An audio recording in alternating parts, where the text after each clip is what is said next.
Yo, what's up, you guys? It's your boy the Kryptonian saying here, bringing you a review for One Piece chapter, I believe, 118. Let's see, yeah, chapter 118. Yo, guys, okay, this chapter right here, I like how Oda once again is playing up parallels. And if some of you guys remember, I really harped on it with the Syrup Village arc. I was drawing a lot of parallels and comparisons while I was doing the reviews. I'm going to go back to that style just very briefly because I see it right here where Oda is presenting two sides of the same storytelling coin, if you will. And we're seeing these two giants going on about honor, and Luffy protecting the honor of his crew because he tells Vivi, my people wouldn't do this, referring to his crew. And you've got these two people, Luffy and Dorry, fighting each other over their honor. Okay, Dorry feels like as a man or a giant, if you will, that his honor's been defiled by Luffy, and Luffy's protecting the honor of himself and his crew. So when you see that, that's one side of the equation. The other side of the equation is the group that is basically pulling the strings from behind. You have Mr. 3, who popped up in the last chapter. I purposely held him out the review because I wasn't quite too sure to know what he was, what his end game was. I wasn't sure exactly where he was. Apparently he's vacationing on the island.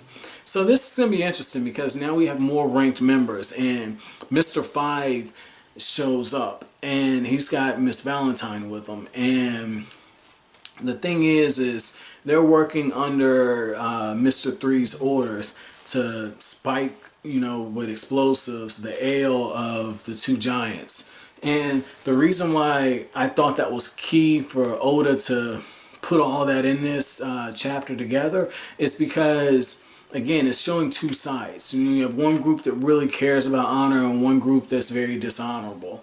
And they're both willing to do whatever it's going to take to win, but one side's more likely to do the dirty stuff. So I really appreciated that. I really did. Now, the other thing is we find out that these two giants, they were actually these giant pirates. Excuse me, these giant pirates who were on the Grand Line at one point, and they have 100 million berries on their head. And the bounty still holds, and that's the whole reason why they're spiking the ale, is because basically Mr. 3's looking at it like, look, we can get promoted if we do this and come away rich as hell too, because it's 200 million berries for them, and then we get the award for Vivi and whatever pirates that are protecting her. So he's thinking, I'm gonna score big, which is really smart. That's actually a chess move. I like that.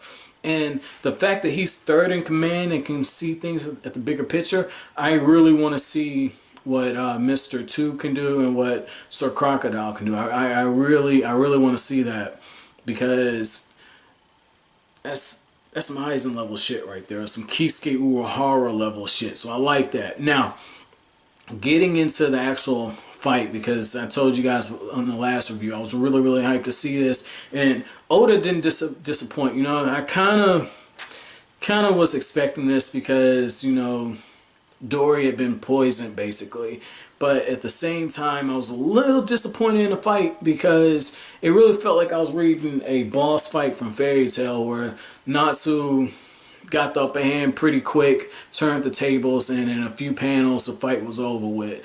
And that's not to say I didn't enjoy it. I just wanted, like, oh man, I felt like there was more potential there. But I get why Oda had to do the thing he did, because again, one of them wasn't at full strength and Luffy was fighting just enough to basically say, back the fuck up. It's kind of like I had an ex back in 2009. And the thing with her was, we got into it. I forgot what the fuck we got into it about, but we were in her apartment and I had just gotten off of work, and I think it had something to do with me going into work one night or something like that. I had made plans, but anyway, like, she's like swinging and all other shit, right? And I know some dumb shit. I don't even remember the argument. I just remember the situation, but she's swinging. At this point, I can overpower her if I want to. But so I'm like moving and trying to, you know, catch her hands. When I catch her hands, I'm forcing her back with just enough force to where she knows that I'm serious. But at the same time, I'm giving her the warning, like, look, you need to back the fuck up. Like, back up before this goes any further. And that's the thing about this is I feel like Luffy was taking this approach because there were a few times when they're fighting where I really felt like Luffy had an opportunity to land a huge blow. And I just like the buildup of it because you see Luffy, he's got the serious look on his face.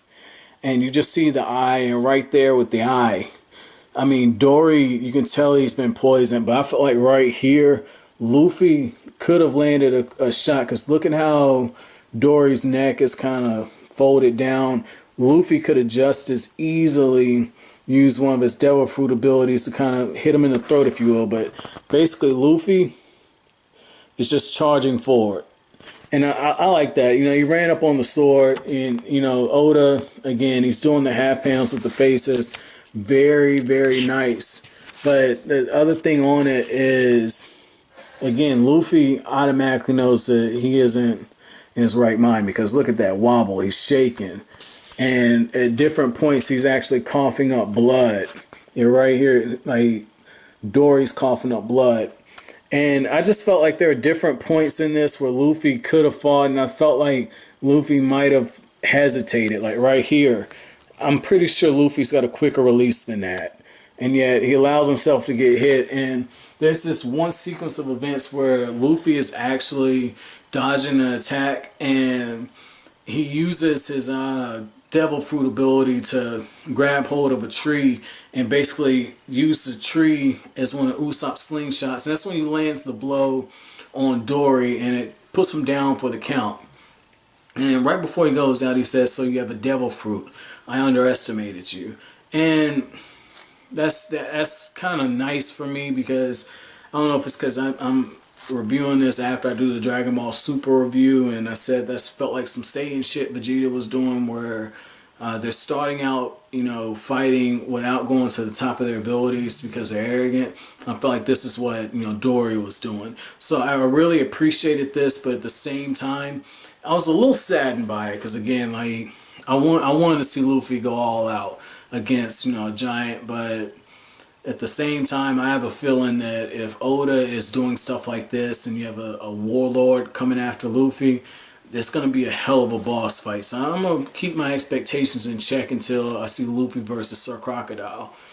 But overall, man, like I said, this is a pretty good chapter, man. Like, I'm kind of wondering where's Oda going with this, because now you have a number 3 and a number 5 on the island, along with the two capos, Miss Valentine, and I can't remember the other chick's name. I think it started with an E. Give me 1 second. I'm gonna kind of go back. Miss Golden Week. Okay, didn't you have an E? I guess it did towards the end, but you have Miss Golden Week, and then you have Miss Valentine there. So that's gonna be really interesting, because you have basically 2 high-ranking guys, and then you have their capos with them. Or to use like a Bleach comparison, you have 2 captains and the vice captains there. And if I had to do like a power scale ranking, obviously Luffy's going to be 1, and then it's a toss-up between Zoro and Sanji. And I guess you could throw Usopp on there, because not in a toss-up, but as a second in command. You know, I guess you could have like Zoro as Luffy's second in command, and then Usopp as Sanji's second in command. But I'm really interested to see how this is going to go. But guys, that's it for this review. My chapter question for you guys is going to be this. What were your thoughts about Luffy basically restraining himself during this fight when he fought Dorry? And what did you think about the fact that Dorry stands up after being knocked out cold because he hears the volcano going off? And despite being poisoned, he still wants to see his stuff through. So let me know what you think about those 2 things. But that's it for this review. If you liked anything I had to say, as always, make sure you comment, rate, subscribe, and share. I'll greatly appreciate it. That's it. Thanks for watching Kryptonian saying.